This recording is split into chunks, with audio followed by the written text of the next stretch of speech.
بسم الله الرحمن الرحيم اللهم صل على محمد وآل محمد.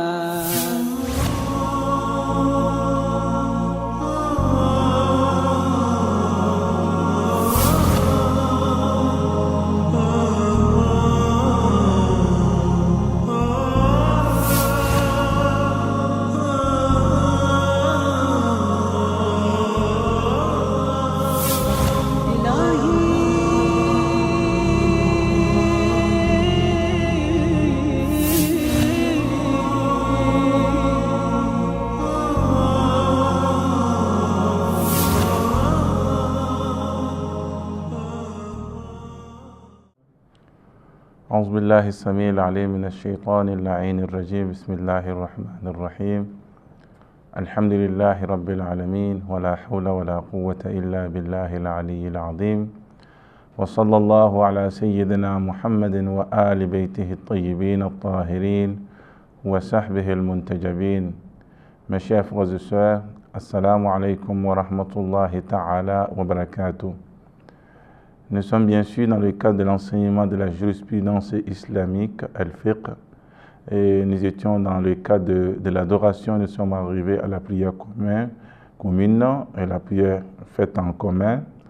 Et nous avons parlé, mes chers frères, de certaines conditions concernant les conditions que l'imam doit remplir avant d'être imam, de diriger la prière, et aussi la disposition particulière concernant la prière ou le fait de rejoindre la prière en commun avec l'imam.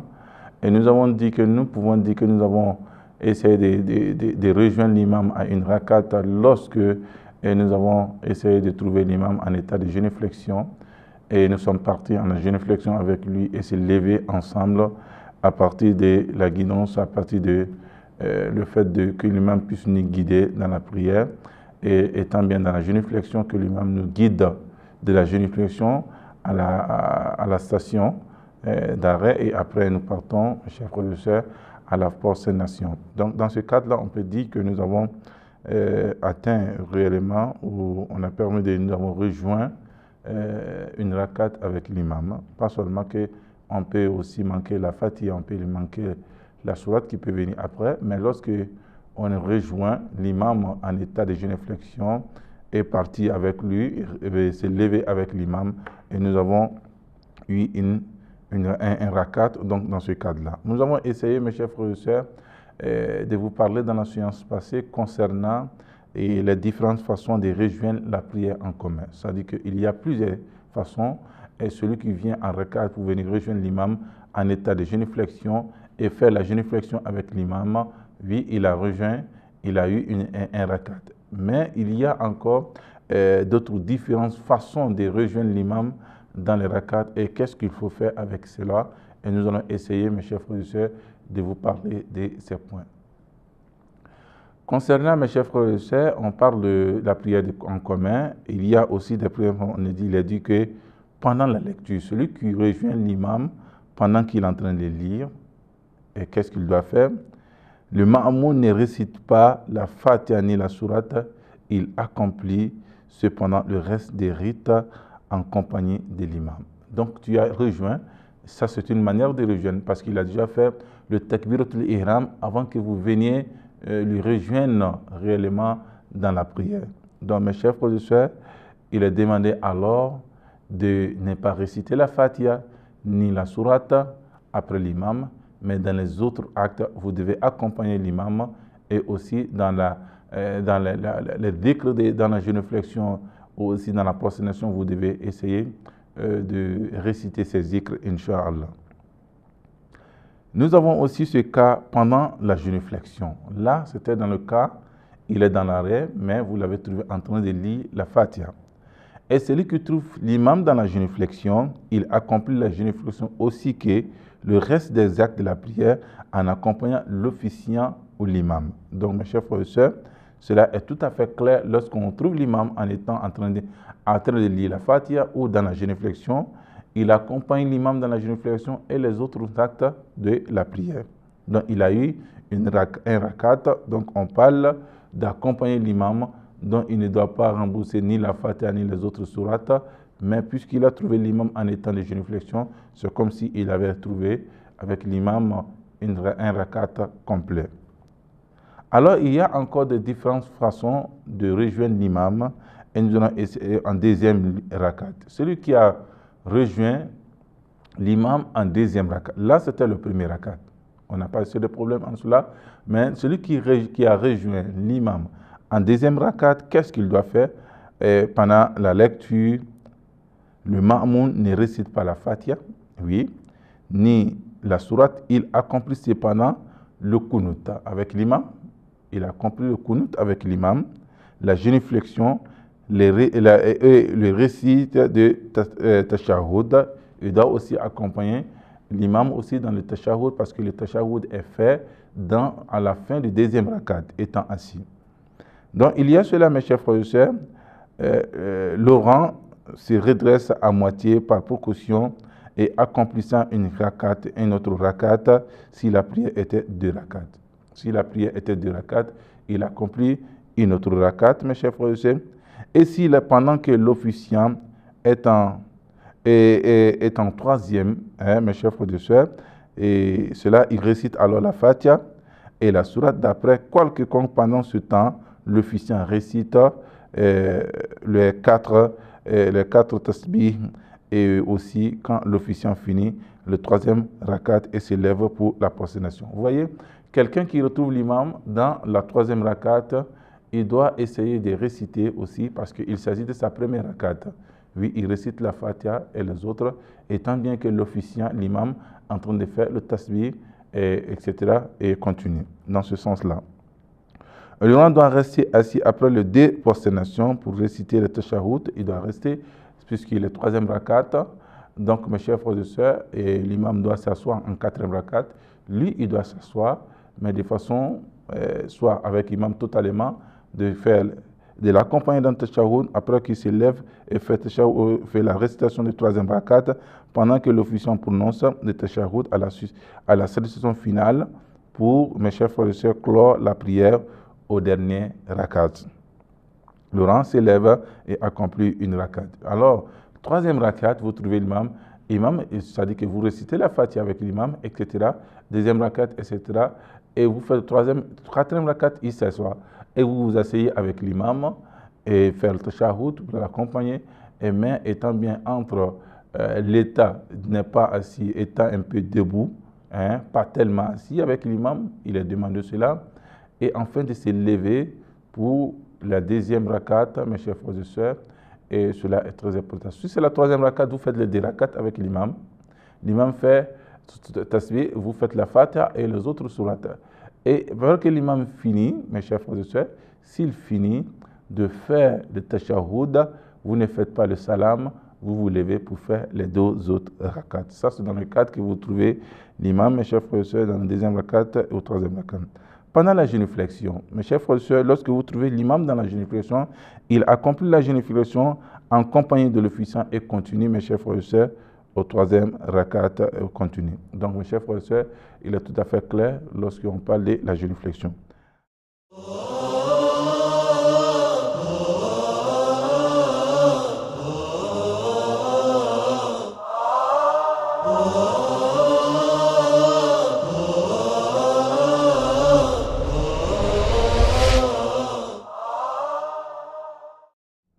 Au troisième rakat, lorsque le rang trouve l'imam en troisième rakat, mes chers frères et sœurs, et pendant la lecture, et si l'imam est en pleine lecture, si le rang juge et qu'il aura le temps de réciter la Fatiha et la sourate d'après ou la Fatiha seule, il peut rejoindre l'imam la prière et réciter la Fatiha et la sourate, ou à défaut, la Fatiha seule. Donc nous avons dit que s'il trouve l'imam, le rang trouve l'imam dans la troisième rakat. La troisième rakat, alors l'imam doit seulement lire le tasbihat arba. L'imam doit seulement lire cela, réciter cela. Lui, il doit faire la Fatiha et l'autre sourate. Mais s'il s'avère qu'il se trouve qu'il ne pourra pas finir la Fatiha et l'autre sourate et rejoindre l'imam en étant debout, il est demandé de lire seulement que la Fatiha. Donc, mes chers frères et sœurs, il est tout à fait clair dans ces... Mais s'il juge qu'il n'aura pas le temps, il est tenu, par précaution obligatoire, de patienter jusqu'à ce que l'officiant perde à la génuflexion pour rejoindre la prière en commun. S'il sait réellement qu'il ne pourrait pas lire la Fatiha pour atteindre l'imam, pour qu'il puisse lire l'autre sourate ou la Fatiha, il ne faudrait pas rentrer dans la prière. Il faut attendre à ce que l'imam parte dans la génuflexion et rejoigne l'imam dans la génuflexion. Et voilà, mes chers frères et sœurs, dans ce cas de patienter cela. Donc là, pour rejoindre la prière en commun, parce que nous avons dit que celui qui a déjà, effectivement, il a trouvé l'imam en étant de génuflexion, il a trouvé un rakat complet. S'il accompagne l'imam, bien sûr, dans la génuflexion, et s'est levé avec imam pour les autres actes de la prière. Et aussi, mes chers frères et sœurs, pendant la génuflexion, celui qui trouve l'imam pendant la génuflexion, il est en état de génuflexion.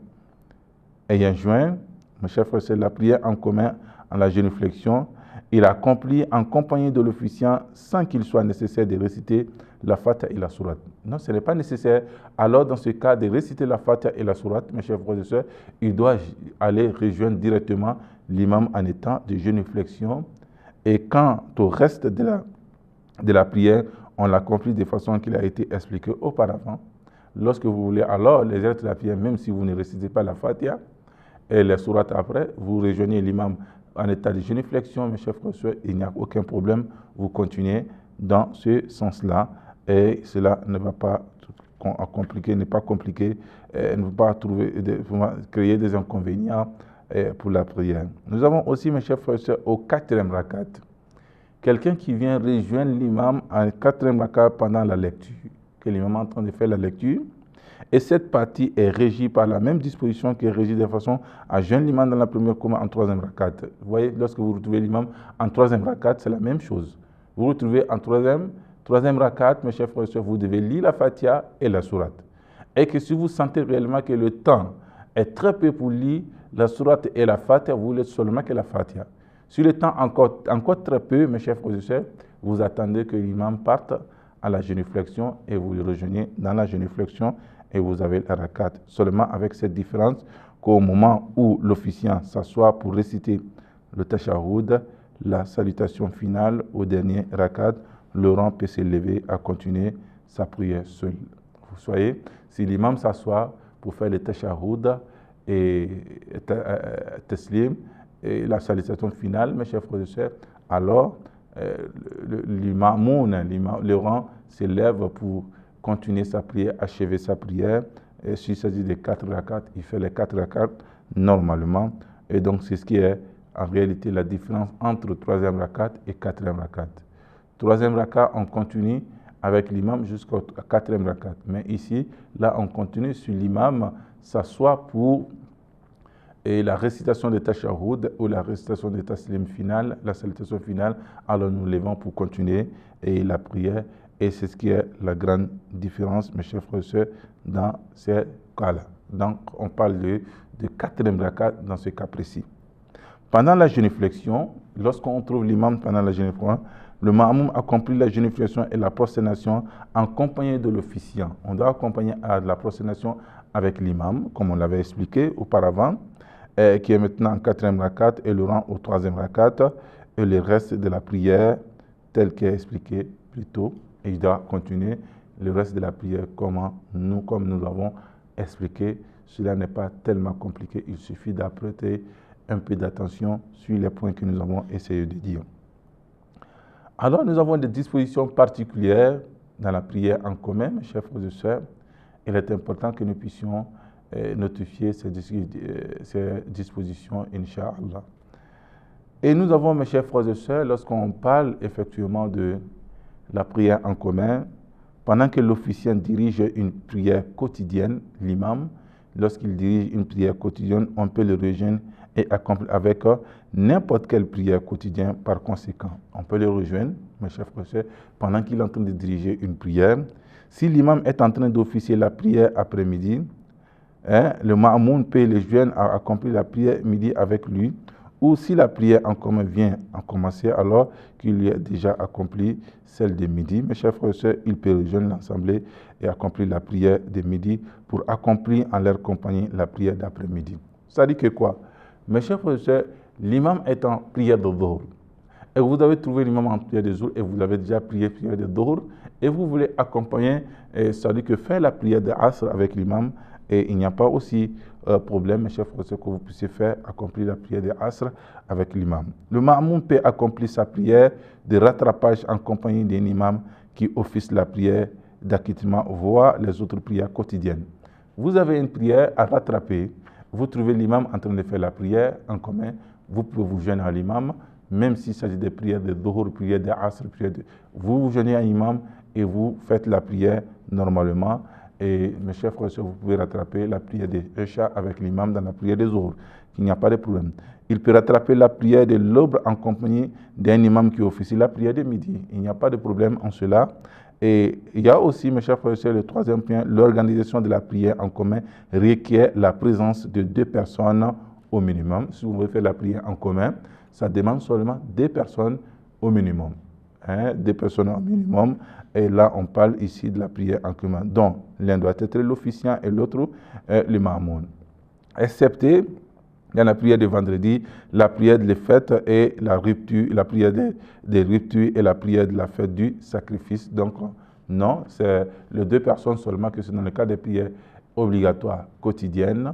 Donc, mes chers frères et sœurs, dans ce cas précis, la prière, on ne compte pas la prière de fête, les fêtes de rupture, la fête de tabaski, les fêtes de sacrifice, etc. Et la prière de vendredi, mes chers frères et sœurs, la prière facultative ne peut pas être accomplie en commun, hormis la plus demandée plus, mes chers frères et sœurs. C'est ce qui est demandé, c'est-à-dire que la prière de demande de plus, oui, on peut l'accomplir en commun. Et il y a Salatul Istisqa, on le dit, et on peut le faire en commun sans aucun problème, mes chers frères et sœurs. Et Inch'Allah, nous allons essayer de continuer dans ce sens-là, vous parlant encore ce que le ma'moum est tenu de faire lors de la prière en commun. Et nous allons essayer de vous parler de ce point, Inch'Allah, dans la séance prochaine. Sur ce, je vous dis Assalamu alaikum wa rahmatullahi ta'ala wa barakatuh.